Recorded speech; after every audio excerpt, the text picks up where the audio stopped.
at some point, I stopped worrying about, do people like me? And I started asking, do I like them? I can reject them. Like, why am I clinging onto or being so desperate to these connections when I don't really like them? There are better people out there, but at that time I couldn't really see it.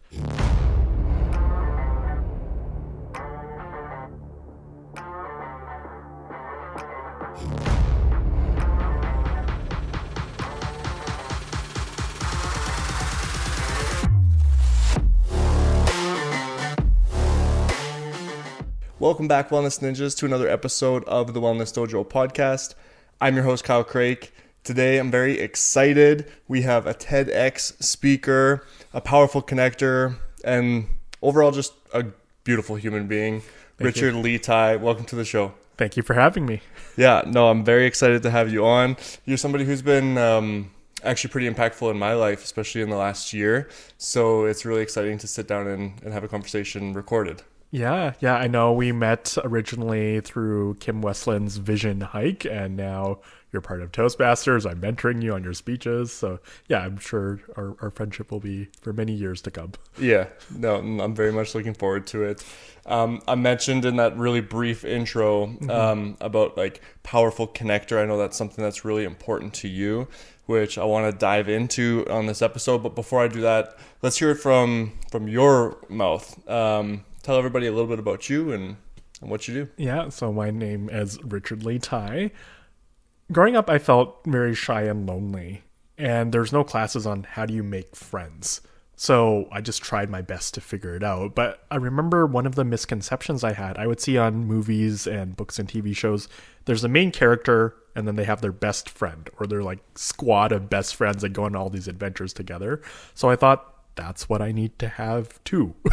But I didn't have a best friend. So for the longest time, I felt like I'm missing something, or am I doing something wrong? Because my reality isn't matching what's normal or being portrayed in media. So a lot of these insecurities carried with me through childhood, into teenage years, and into adulthood as well.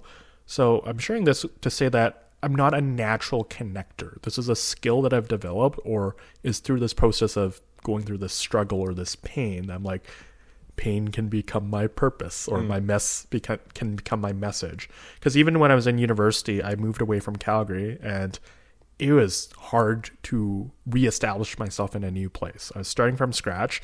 Even though I was surrounded by people, I felt lonely.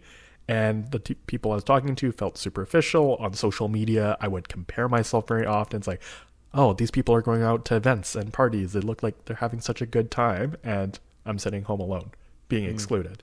When in reality, other people were feeling lonely too. It's just that we don't talk about it. And how different would my life have been if there's a speaker that come talk to me in university or younger to normalize this and teach me how to connect. So that's how I've ended up being a connector now, because it's tied with my purpose or mission of wanting to create a world without loneliness, and basically filling in the gap that younger Richard wished he had. So yeah, that's how I've come to this. No, that's beautiful.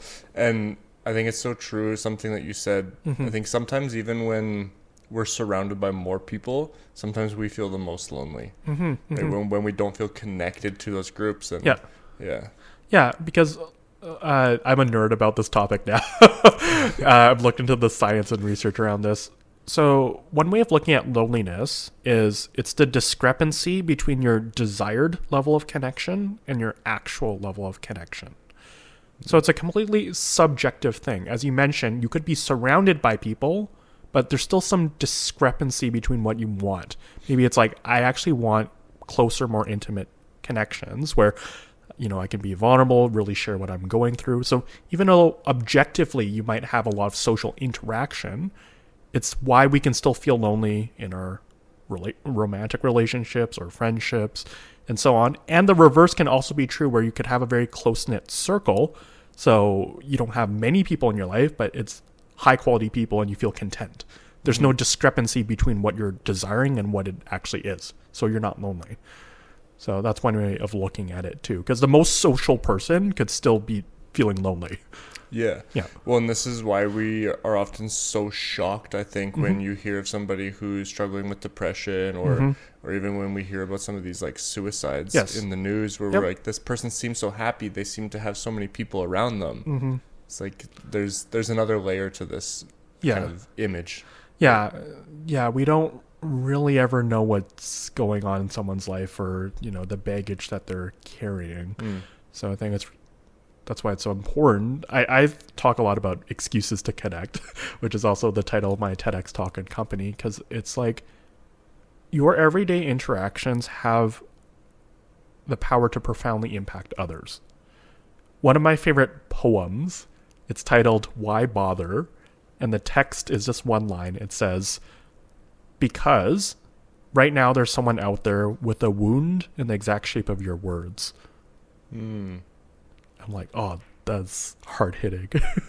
But it's true. It's like, you don't know how your words or actions in that given day could be exactly what that person's been waiting to hear. And can be very healing for them.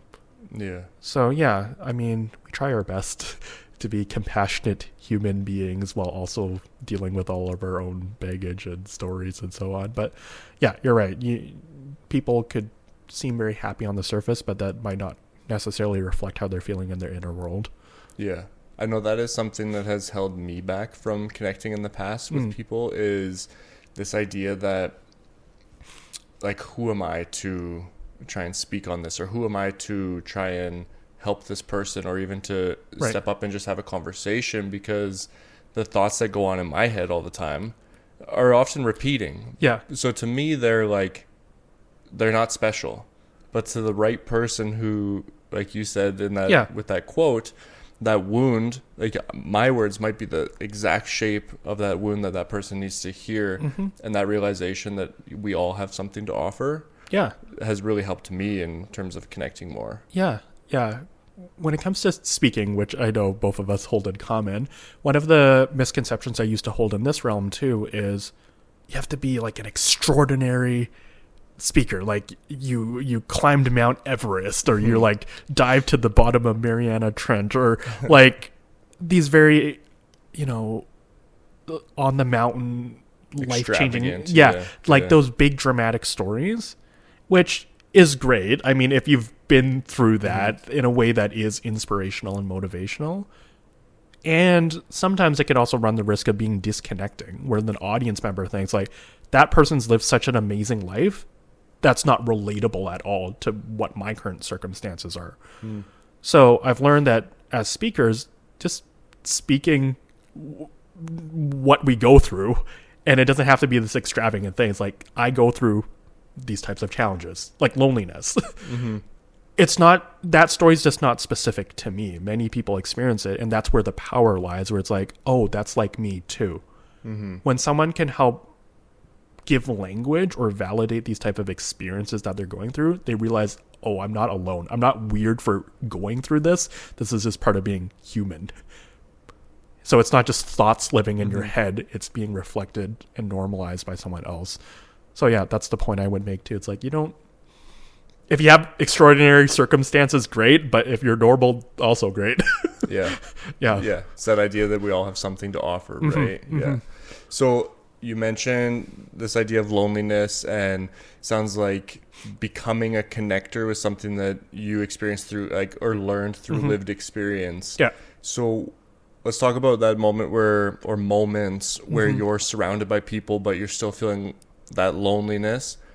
What was holding you back in those moments from connecting before you had learned how to do it? Yeah. I think there's a series of steps, and I will say too, life is messy. It's not so straightforward, like, oh, there's this like revelatory moment where everything's like, I know how to do this. But looking back, I think one of the main things that was stopping me from connecting more with others is, as you mentioned too, we can have our internal dialogue or thoughts that hold us back from actually approaching people, or even when we are interacting with people, it's like we're constantly self-monitoring of like, did I say something weird? Are they judging me? What's their facial reaction and tone like? So you're not even really present. You're like analyzing the conversation as you're going rather than listening and just responding as it comes. And so looking back now and the type of advice or recommendations I give to other people now, it's like, are you connected to yourself? Because the more connected you are to yourself, the more you can connect with others. And I realized I was very disconnected from myself in the sense that I wasn't showing up as my true authentic self. I was showing up as a version of myself that I thought would make people like me more or would allow me to get along with people. In practice, that would look like people pleasing, for example. Like, I need to make everyone around me happy. So whenever someone asks or makes a request of me, I need to say yes. And I'll even go above and beyond to make sure, they're well taken care of and all that. Because I thought that's the way I'm going to earn validation and belonging. And in part it did. People did see me as very kind and, friendly and all that. And there are times where I was taken advantage of. But I didn't feel like I had the assertiveness or boundaries to actually say, like, because I'm like, any little conflict, I'm very conflict avoidant. I was raised that sort of way. Or like, if I bring up this type of conflict or assert my own needs, that's going to damage the relationship. So I can't speak up. So that means I allowed some unhealthy connections in my life because I was so desperate of like, I don't want to lose this person. They're in my life now. I know it's not the best, but I also don't want to speak up about it. So that's just showing like I was disconnected from myself in the sense that I didn't have the level of self-confidence or self-trust or self-respect to be myself and assert my boundaries so I could have healthier connections in my life.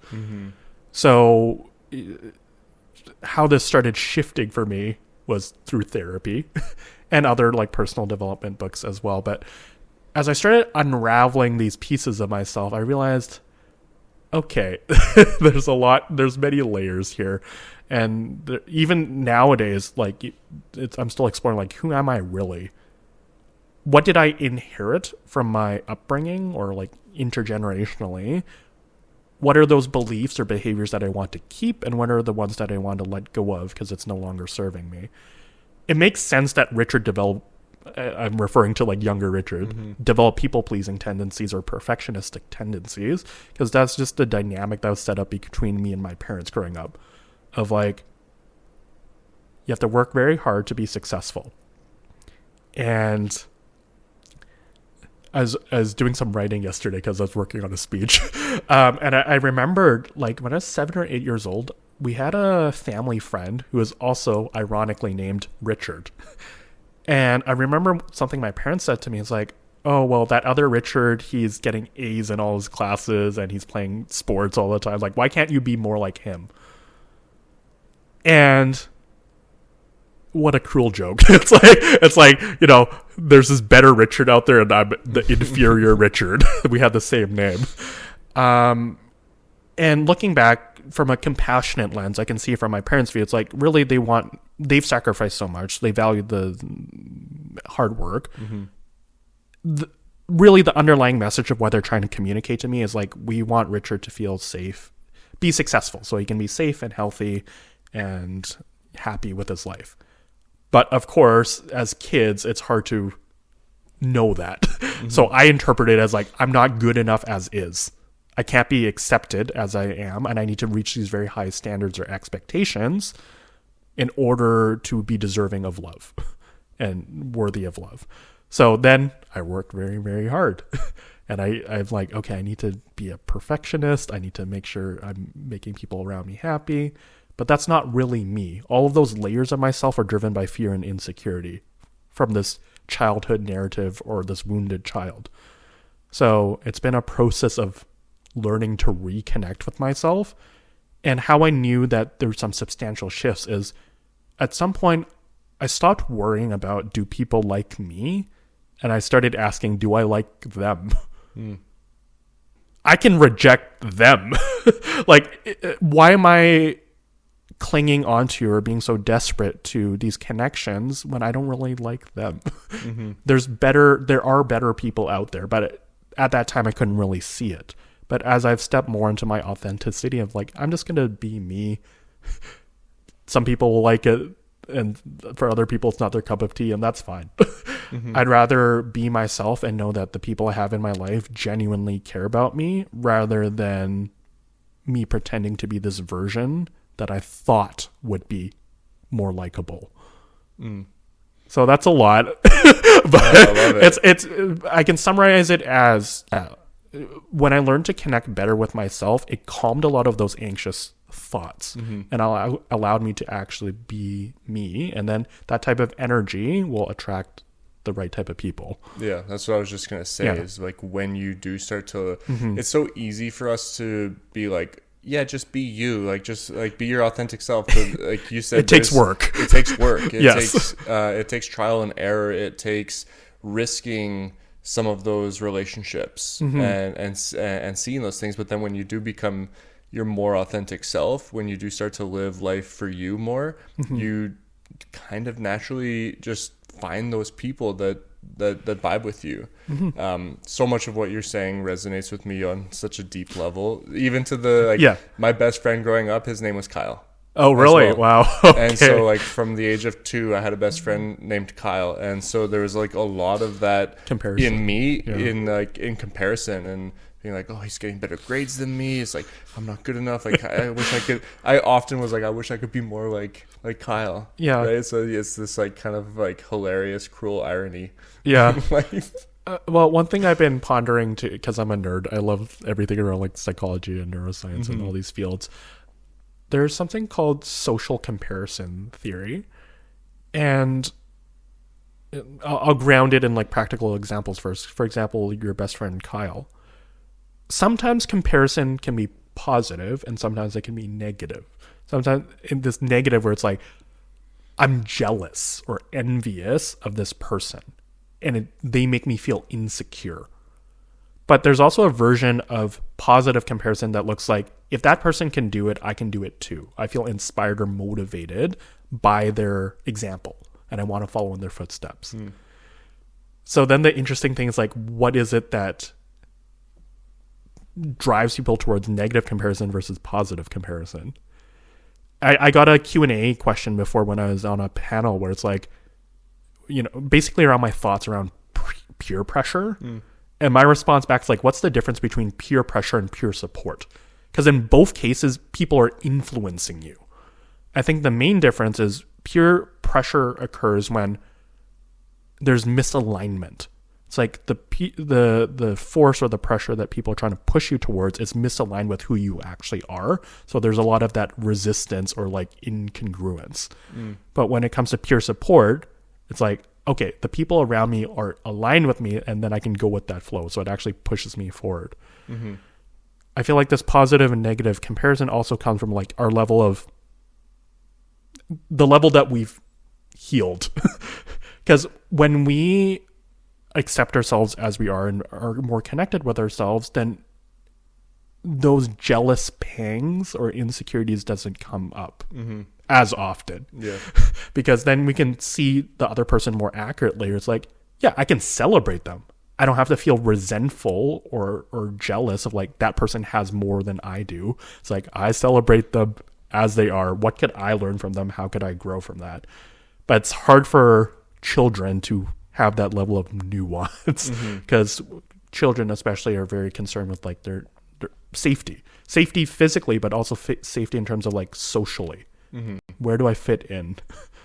Yeah, that's a tricky thing. And like, even in terms of peer pressure, like at the risk of sounding insensitive, there's this idea that you are solely in control of your happiness. Right. And when you know what makes you feel happy, when you know what brings that, you're in control of it. So like, like what you said with peer pressure, that misalignment, there's a decision that has to be made there. Like, you can avoid peer pressure by knowing yourself better. Because you will then have that courage and the awareness to say, no, I'm not going to go and try that drug, or I'm not going to go and drink because it doesn't feel right to me. And you can make those decisions and then feel good about them, and not have like FOMO and stuff like that, because it feels good to you. It's aligned. Right. Yeah. It takes a while to get to that level of knowing yourself. And honestly, I think it's a lifelong journey too. Because one thing I noticed, for example, going back to like university, and because I specialize in that realm, there is quite a big party culture. So there is a lot of peer pressure of thinking I need to go to these parties in order to make friends. That's the only way. And I fell into that too. But over time I realized, like, I'm an introvert. I'm pretty much like, I'd rather be a homebody. Of like, I don't want to be in a loud, crowded, sweaty place. Yeah.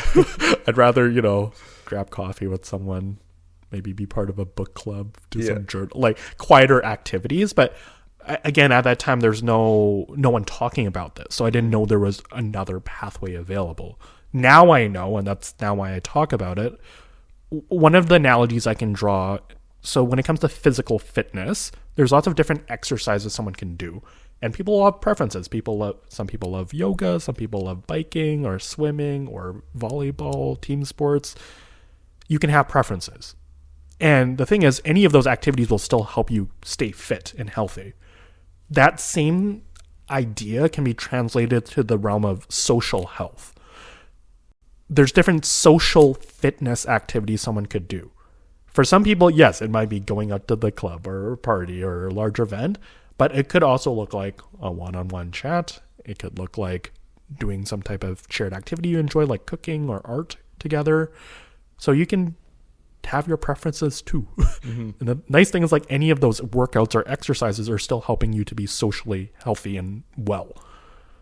But I didn't know that at that time. So yeah, there's different activities someone can do. And it also goes back to, what does connection look like for you? What kind of connection are you looking for? How do you bridge that discrepancy between your desired and actual connection that you want?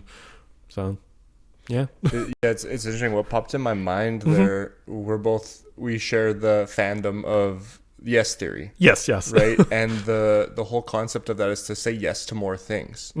Which is confusing in terms of when we're like, okay, but I need to have boundaries and like, no, but that's how you learn these things too, right? You go to a party and you learn, like, how do I feel at this party? And then you can adjust it. So it's not like you have to make the right choice for you every time. It's a learning process, like with exercising. I don't know that I hate running until I go for a run. And then I go, oh, that really didn't feel good. Or, oh, my knees hurt when I did that, so I'm not going to do that. I'm going to try something else. You go for a bike ride.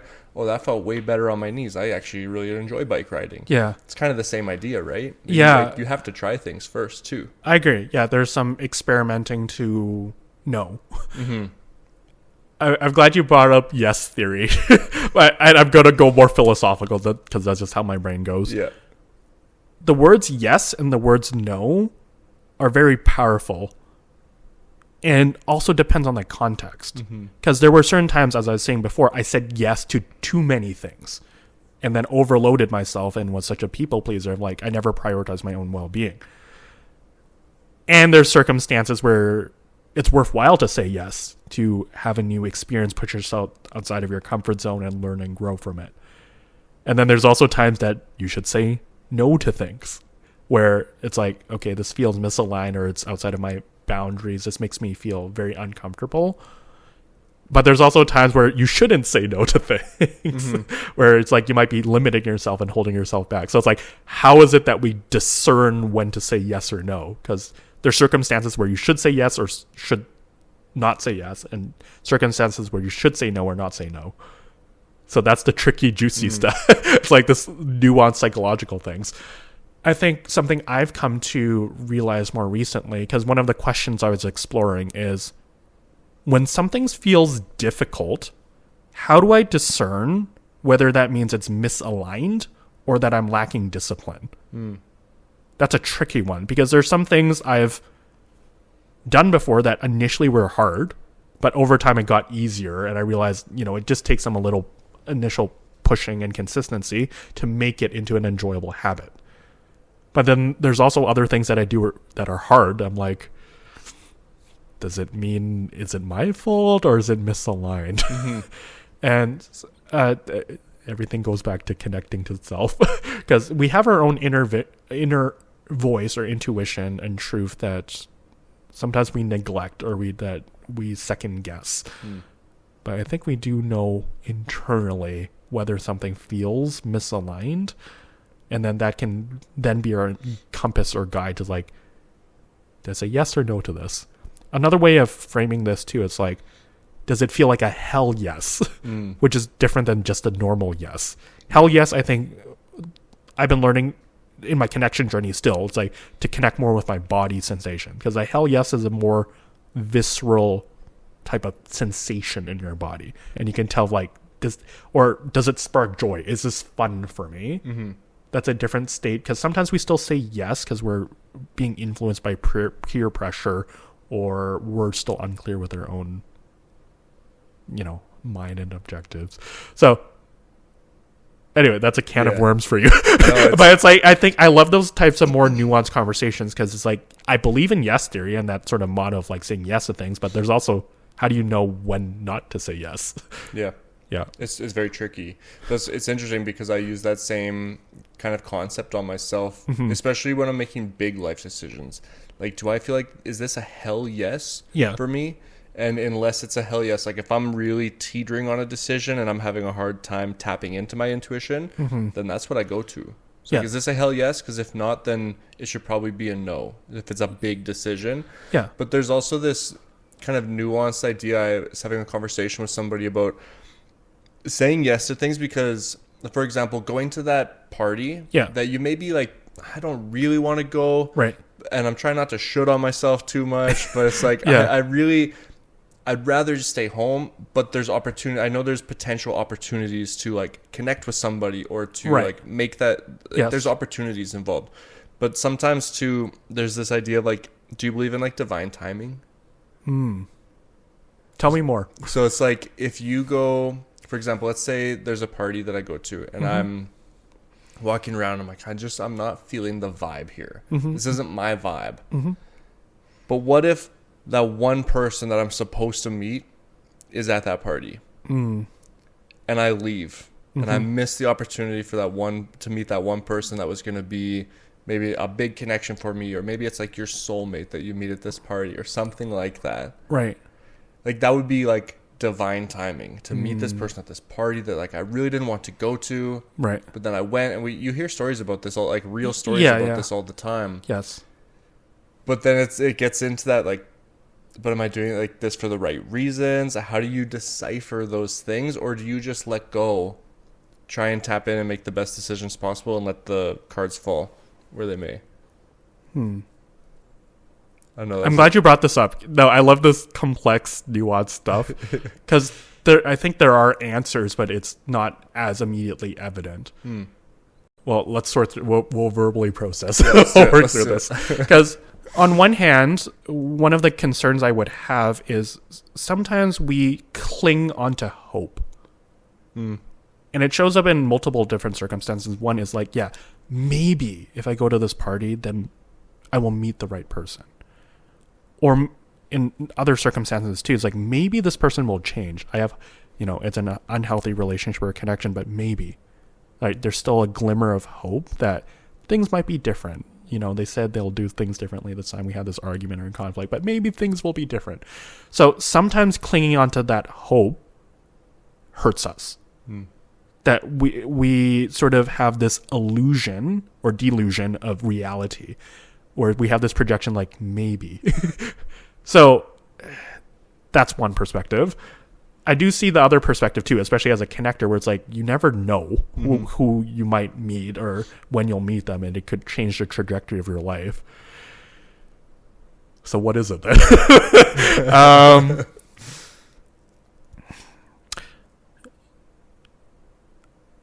It's interesting because I've been having some conversations around, like, I have one of my close friends, Ahmed. Him and I met about 4 years ago. No, 3.5 years ago. And the way we met was, there's this talking about yes theory. There's a yes theory Facebook group, and at that time there's this post where they were looking for someone in the community to lead a guided meditation. And then there's a Google form where you could submit your 1-minute clip, and then they would select someone because they're going to have a large online event to celebrate one of their clothing drops, and they wanted someone in the community to lead this. So one of my friends tagged me. It's like, Richard, you should apply to this. And I did. I'm like, why not? So I submitted that 1 minute video. And then a few days later, I get this email from Ahmed. It's like, hey, we picked you. I'm like, really? Because there's like dozens of comments in that thread. I'm like, the likelihood of me being picked was in my head very low. But I'm like, okay, awesome. So I ended up being on the Zoom call of like 350 people. I did like a self-compassion meditation. And people were commenting. It's like, oh my God, Richard, you made me cry. I'm like, I had the power to do that. But it makes sense. Like, you know, a lot of us are very hard on ourselves and we don't actually offer ourselves kindness. Anyway, after that meditation, this is around the time I was starting a podcast. Talk about full circle moment. I'm like, okay, I'd love, now that I'm in contact with some of the Yes Your Seek Discomfort team, Seek Discomfort's their apparel brand side of things for people that don't know. I'm like, what if I just ask, like, I'm starting this podcast. It's called Excuses to Connect. Would any of you want to be guests? And to my surprise, some of them said yes, including Ahmed, which I got to know much further. And then we did the podcast. I didn't think much of it, but a few months later, Ahmed reaches out to me and is like, hey, Richard, I remember you said you did a TEDx talk. I want to do one too. Like, can you help me with this? Can we talk? So I helped him with that. He did his TEDx talk and then he joined Toastmasters. And anyway, flash forward, because I was literally chatting with him last night about this. It's like so weird how sometimes small moments can have this domino effect or snowball effect where it leads you to a completely different life. Because had I not submitted that 1 minute guided meditation, I would have not met Ahmed. And he would have not done his TEDx talk. And then we would not be as close friends as I am with him today. Like, literally, I was, last month, I was in, oh my God, what month is it? February. Yes. February. Last month, I was in Kingston, Ontario, because he was doing his second TEDx talk. And then this upcoming week, he'll be in Calgary, because he's doing a talk. So, like, we have a very close friendship, is what I'm trying to say. So, what is that? Is that divine timing? Is that intention? Like, the way I see it, there's this commencement speech by Steve Jobs. And one of the lines he says in there is, we can only connect the dots looking backwards. When we're going through life, it's hard to really know what particular person or action or event might shape your life profoundly in the long term. Because I didn't know what would end up of me, you know, submitting that meditation. But now it is, like, I'm very close friends with Ahmed. Same with me joining Toastmasters. One of my mentors, Ron McTavish, in there. I also sort of randomly met him. I was doing an online webinar. I was interviewing someone. And then that person, that guest, mentioned, like, oh, I'm part of Toastmasters. So I asked her, like, what's Toastmasters? She explained it to me. And then Ron later on asked that guest, like, oh, you should invite that guy who was interviewing you. You should invite Richard to your Toastmasters club. And so I went, and then I became a member. It's been 4 years. So it's, okay, how do I synthesize all these different parts? Well, this is what I was going to say. Is this is what came in my mind. Like, I don't think any of it's random, right? Like, I think that when we do connect the dots backwards, we make sense of it. But it's like, in the moment, we're making intentional decisions. Like, you made an intentional decision that, like, it feels good to me to to submit this meditation. Right. And then, like, the pieces kind of fell how they fell after that. So there's this idea of, like, how much of this can I control and how much of it do I not control? And I think all we can do is put ourselves in a position, in the best position possible to find the success that we're looking for in life. I talk about this all the time with like health and wellness. It's like, you hear about people who live the healthiest lifestyle and then they died of a heart attack. Like, it's like, you can't control that. That person maybe didn't have control over that, but what they did have control of was to put themselves in the best position possible to be as healthy as possible and give themselves the best shot. Because you also hear of people who, you know, they fought through their cancer or they had disease, but they recovered so quickly. A lot of those people put themselves in a position so that when the uncontrollable thing happened, they had set themselves up well. I think that's kind of what we're describing here in a social and connection sense. Right. We're putting ourselves in positions, like, I don't know, it's the same thing when applying for speaking gigs and Yeah, stuff like yeah, that, right? It's like you might have to apply to 500 places before you get one yes, especially when you're starting out. But you're putting yourself in that position to get that one yes, and then when you do get that one yes, maybe that there's a connection there that's like, boom, now I'm skyrocketed up to all these other opportunities. Yeah. Right. I think it's a combination of, yes, intentional effort or putting yourself in the right circumstances. And there's still luck. Yeah. And maybe there's still, I don't know, a greater creator at play. Yeah, and timing, that's influencing. It's hard to know. But that question about control or what's within our decision-making power makes sense because, we can put ourselves in the conditions where we're most likely to be successful or find opportunity. It doesn't guarantee it will happen, but it does increase the likelihood.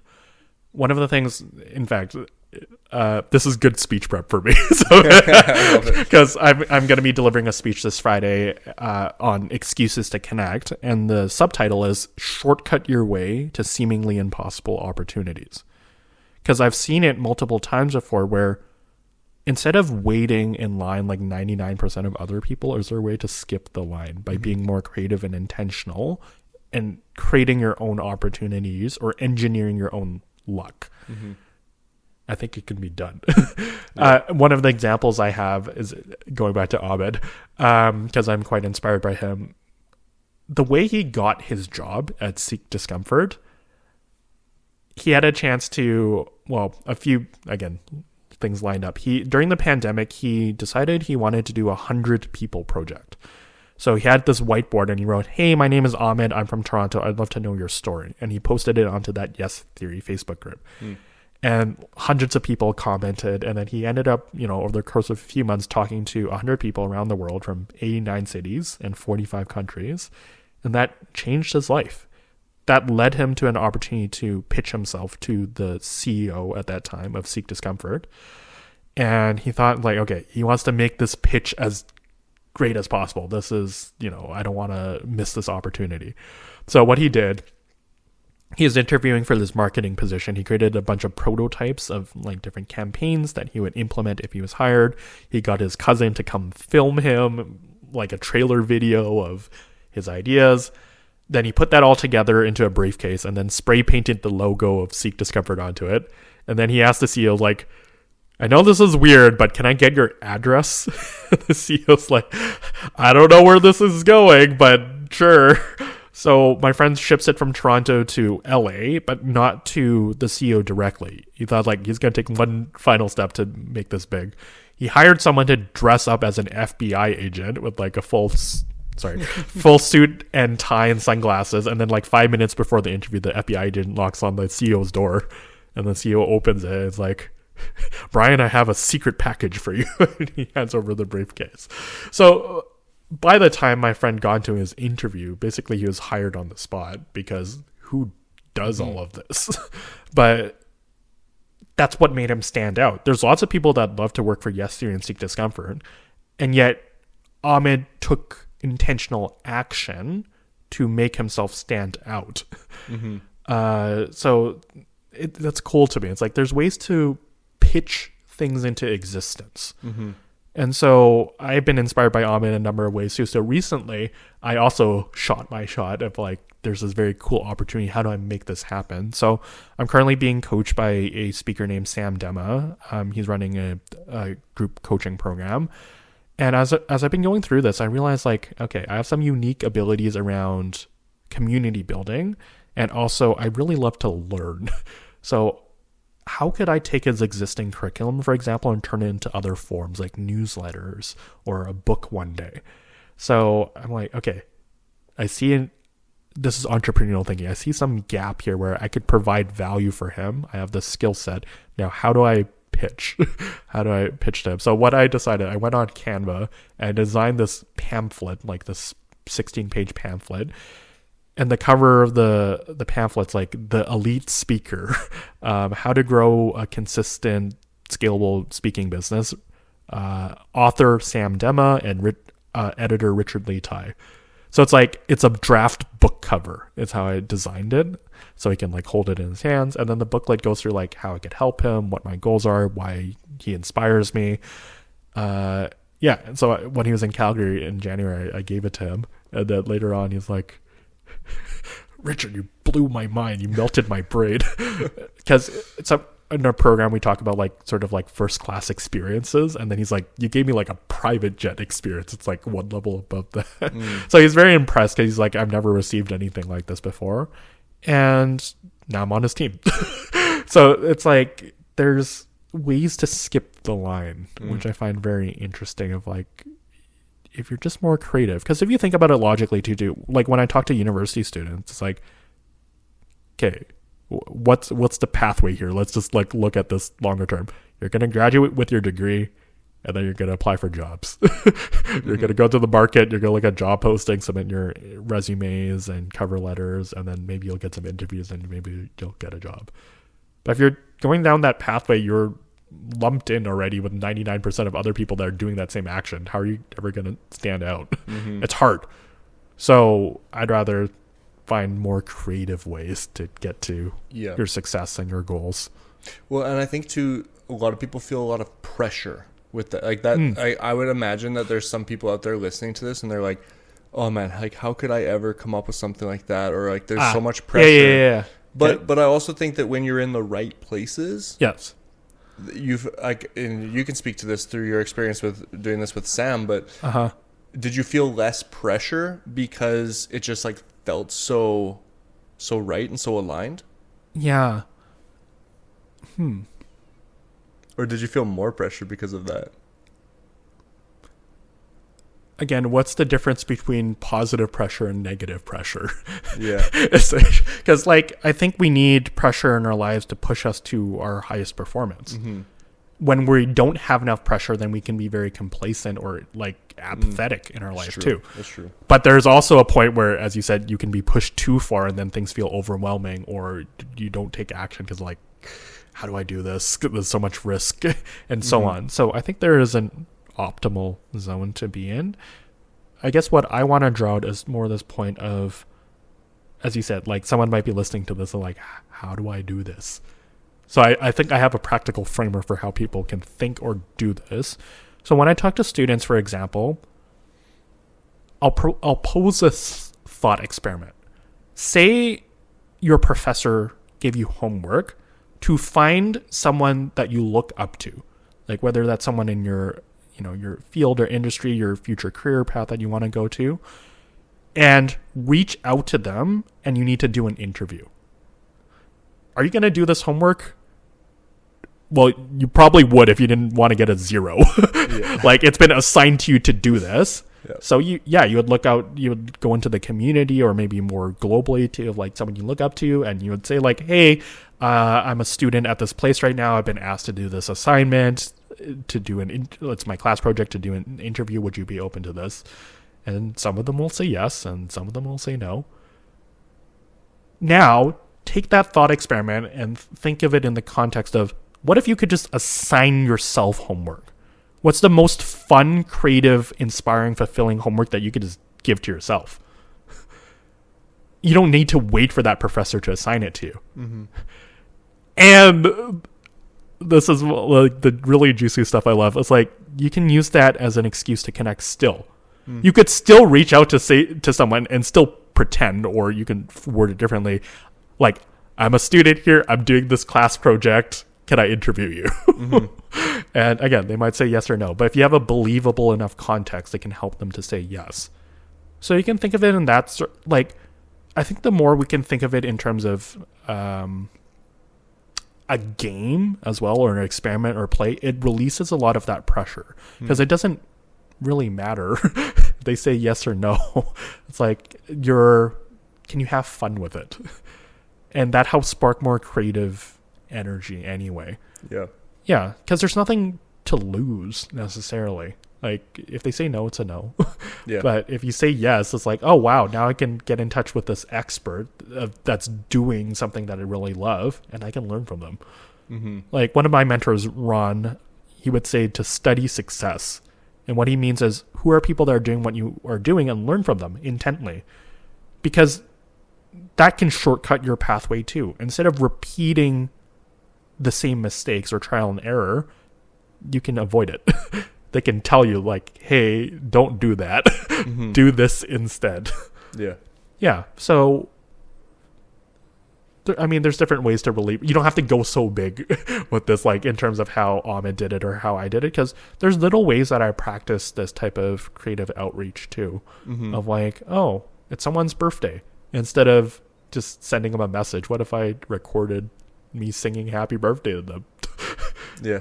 It's more memorable too. So there's... Yeah. I think that kind of, my mind goes to like relationships actually. Like even romantic relationships where when people say like the spark is gone and stuff like that, that's often what we go to is like, I stopped doing these things. I stopped doing these things that I would do, you know, when we first started dating, or even with friendships sometimes when they, I think kind of, I don't want to say die off, but when they kind of like hit like lulls and stuff like that. Yeah. When you think about when you first become friends with somebody, what are you doing? You're going out, you're like trying new things, you're like doing things together, you're like going and doing like axe throwing, and maybe you went to a party together, like those types of things. Yes. I think it's so important to keep those things alive in all aspects of our lives. Just that creative spirit, it sounds like. Because it does help you stand out. Yeah. Like now that friend or that, you know, romantic partner, like you stick out in their mind in a sense, right? And it feels good for you, right? Because hopefully you're doing it in a way that's aligned to like what feels right. Yeah. Where my brain is going is, what are the stages of a relationship? Because as you said, there is that honeymoon, maybe not honeymoon phase, but there is that initial phase where it's like everything's so new and exciting and all your hormones are going off in your body. I mean, that's what part of the science of attraction is like, where it's like, it's all novel. But if we actually track the progression of relationships, it does get into a more stable, quote unquote, boring phase. And that's okay too, because things don't necessarily need to be new and exciting and, you know, fresh all the time. Having said that, one way I can also look at this is, so there's these relationship researchers, John Gottman and his wife, that formed the Gottman Institute, and they're exploring, in their words, what's the difference between relationship masters and relationship disasters? Like what keeps marriages intact or not?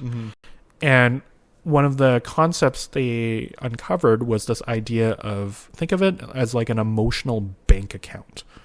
So any of your interactions you have with people is either putting money, depositing money, or withdrawing from that bank account of like trust and connection. And these come through small gestures every day. There's these bids for connection, as they say. So say your partner or your friend, you know, comes home from work and they have this like big sigh and like slump. That's a bid for connection. You could either notice that and turn towards it, like, hey, what's going on? I noticed that it looks like you're feeling stressed or something's down. So now you're engaging. That's a deposit. You made a deposit. There's other circumstances where you don't even notice it at all. You don't notice that cue or that bid for connection. And there might be other times where you turn against it, where like that sigh and like, you think you've had a bad day? Like I've had a bad day. So it's like completely invalidating or like retaliating against that bid. So our daily interactions ends up being the currency for our relationships. And the more we can pay attention to those bids for connection and respond intentionally, then we can maintain those connections. So it might look like, doing a surprising gesture of like, I'm going to buy you flowers today or chocolate or whatever. But it's also in these little moments of communication too that cements the foundation of a connection. Because those relationship disasters, one could say it's like, oh, there's this big thing that led to the breakdown of that relationship. Like say someone cheated. More of the case is like these accumulated infractions that has kept withdrawing from that emotional bank account until it's run empty. It's not those necessarily big things. It's those little things that add up over time. Because on the surface level, that argument could be like, you didn't take the dishes out of the dishwasher or whatever. It's not quite that. That's the surface level thing, but the underlying thing is like, I feel like I'm not being seen or heard or valued. So just to summarize that point, because this is a framework I tell people to, and it's very practical. So whenever there's a bid for connection, you have three options. You turn towards, you turn away, or you turn against. Think of it like playing catch. So if I'm tossing you a ball, that's the bid for connection. Turning towards looks like you catch the ball and you toss it back to me. So we've completed the loop. Turning away looks like the ball, I throw you the ball, it just bounces off of you. It's like you've completely ignored it. You drop the ball. Or turning against looks like I toss you the ball, you catch it, and you whip it back at me, like aggressively. So that was the same parallel. I'm just drawing the underlying structure now. Is like, your partner comes home, they're sighing. You either ask about it, you turn towards, you ignore it, or you're not even aware of it, or you turn against them. So what they found, just to tie this all together. So with relationship masters, they turn towards each other much more often. They were making those bids and investment into their relationship. That's what allowed it to be stable as compared to the relationship disasters.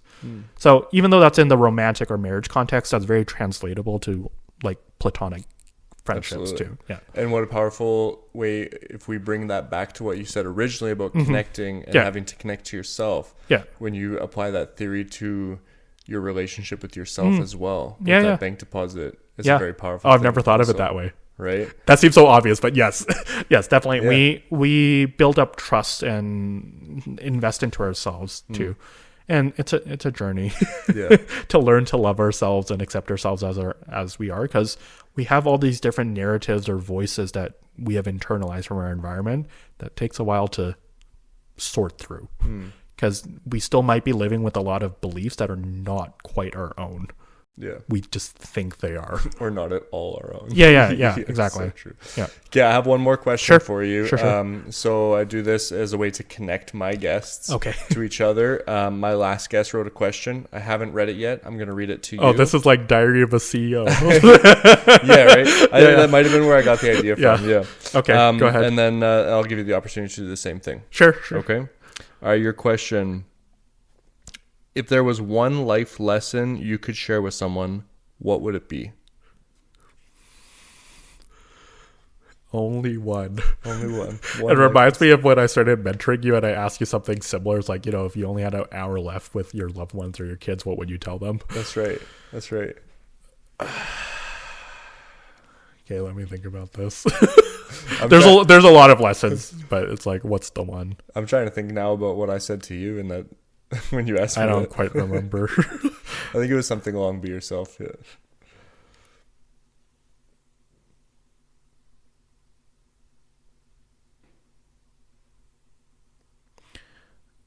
I guess it ties together the theme of what we've been talking about today. It's connecting with yourself. You're going to be in relation to yourself 24/7 for the rest of your life until your last breath. Even though many things will happen in your life externally, you are still with you. So the more that you can connect with yourself, the more grounded and stable and inner peace or contentment you can find, regardless of external circumstances, which will inevitably change. Everything's always changing. But your relationship to yourself is the most important thing you could cultivate. Because, and not in a selfish way too, because I know there's some people that think like, if I focus so much on myself, isn't that being selfish? But think of it this way. The more healed and whole and wise and emotionally available and intelligent and mature, all these different, positive adjectives, the more you can be that, the more it impacts or influences the people around you too. So it's both. Yes, you could see it as a selfish act to focus on yourself, but ultimately it impacts the world in a better way too, by you being your best self. So connect with yourself is the way I would phrase it. I love it. And I love having you on the show. Thanks so much for coming on. This was so fun. Yeah, thank you for having me. Yeah, this is a pleasure. We'll have to do it again sometime soon. Okay, sounds good. Yeah. And thanks everybody for listening and watching, and we'll see you in the next episode.